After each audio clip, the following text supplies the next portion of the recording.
Welcome back to the Coach's Corner. John Stanko of ICGales.com, being joined by Iona College women's soccer head coach Sarah Brady. Coach, thanks again for taking the time. Of course. Let's jump right to it. Sunday, you guys had a thrilling home opening overtime victory against LIU Brooklyn. Erica Flowers with the overtime goal. Talk about that game. That was boss, wasn't it? We really worked hard to get a lot of people at that game because, the cauldron of our field, it's sunken into the ground a little bit. Brand new turf, so we're playing beautiful possession football on it. And, the players get a massive boost when all their friends and family are there. Iona is the best place in the world to play as a college athlete because everybody comes. Like, shout out to women's lacrosse. I was giving them their love lax. They're my Gaels. Softball were there, men's rugby, men's soccer, everyone. And I think that really lifted them when they needed it because, when Creeby went down so early in the game, a lot of our other athletes stepped up. But, to have all the support there definitely got them over the line. Can we talk about technically now, 2 days have passed since the game happened. Technically, how did the team play and how did they improve from their loss against LaSalle last Thursday? Well, I think you're really seeing them as a possession side. As I've been very clear, we scheduled 3 very difficult away games before school started for many reasons, but largely because I think you need to have your kinks exposed early. There's no point playing easy games and getting easy wins because I don't think you learn enough about your team. That's not a right or wrong, that's just the way I prefer to do things.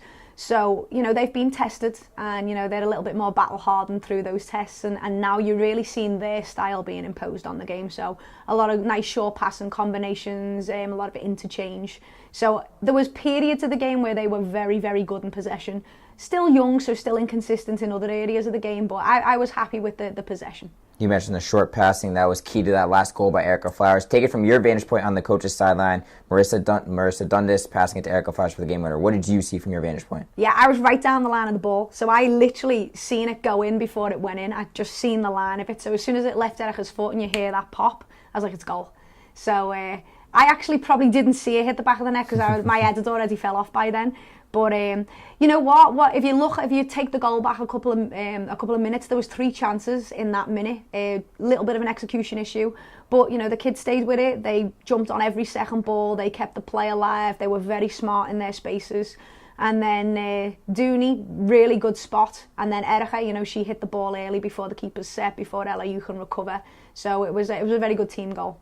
Yeah, Marissa Dundas, we were talking before, she's a little bit of an unsung hero, along with Megan Wood coming in as well and playing big minutes. Talk about their performances on the field and what they did filling in major roles. Yeah, well, Dooney's a captain this year and she's absolutely massive for us. We have a very young back line. 2 freshmen are starting in it.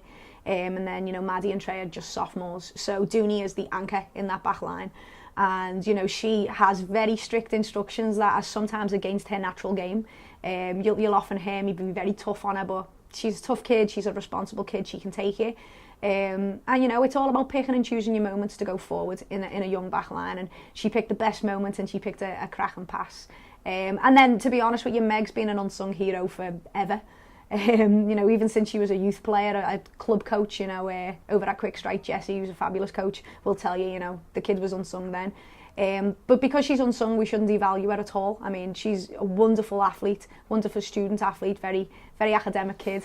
But, Creeby goes down, who's your most influential player, in a very influential position, holding midfield. And, Meg goes in there seamlessly and does a fabulous job.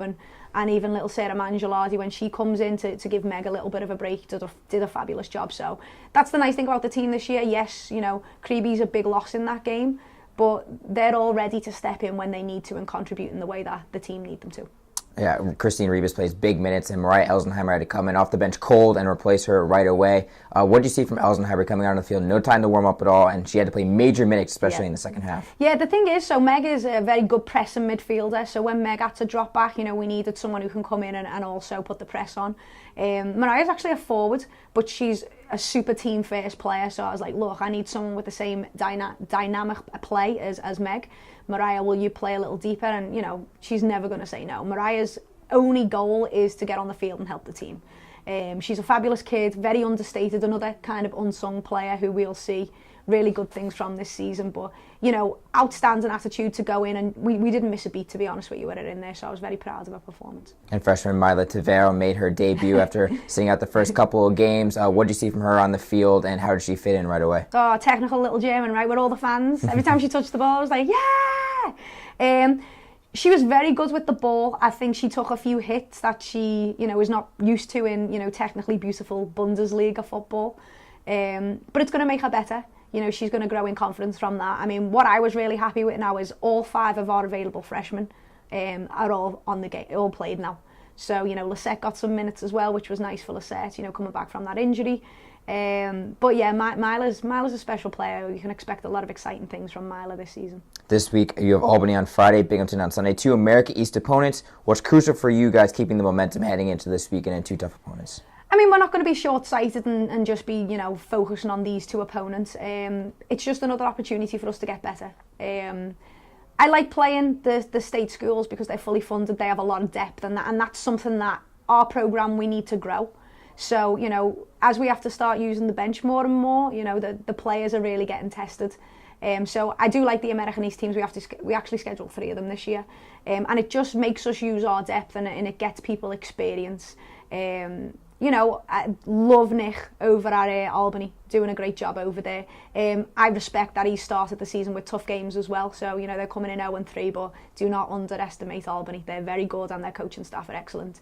And then Neil and Taylor over at Binghamton, they're putting a nice team together. They've won 3 games and they drew last night against Niagara, which is a good game. They can play football as well. I think we're going to see a lot more possession football this weekend than we did last weekend. I think, LaSalle were very direct, very long ball, and LIU were definitely that way. So I'm excited for the games.